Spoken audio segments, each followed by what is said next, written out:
Il faut d'abord revenir sur la baisse brutale de l'investissement productif des années 90. La chute atteint plus de 13% entre le premier trimestre 92 et la fin 93.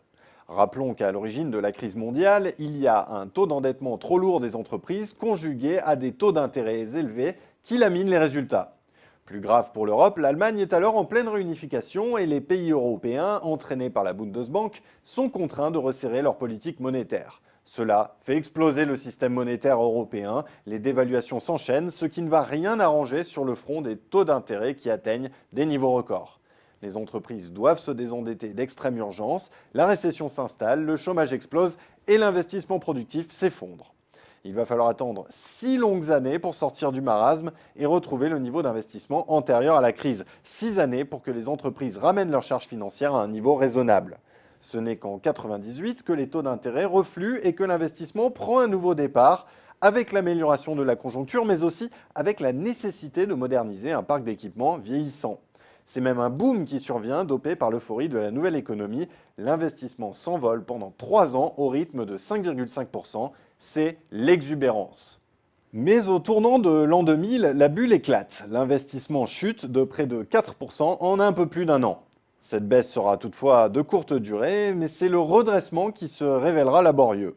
À partir de 2005, l'euphorie de la mondialisation provoque une progression fulgurante de l'investissement productif avec une progression supérieure à 18% entre 2005 et 2008.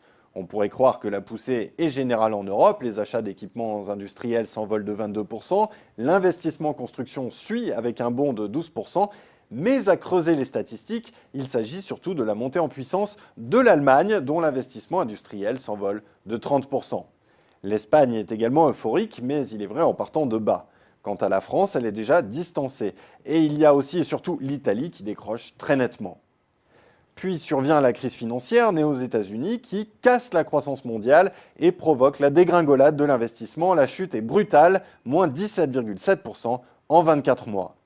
Pourtant, malgré le cataclysme, le rebond se produit dès 2010. Ce rebond est de courte durée pour la France et plus encore pour l'Italie et pour l'Espagne. Par contre, l'Allemagne, tirée par les besoins d'équipement des émergents, poursuit son élan. L'investissement y progresse de 14% entre début 2010 et fin 2013.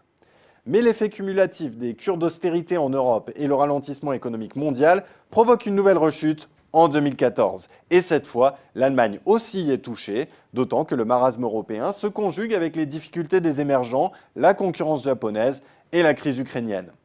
Bilan pour la zone euro, à la mi-2014, le niveau d'investissement atteint à peine celui du début des années 2000.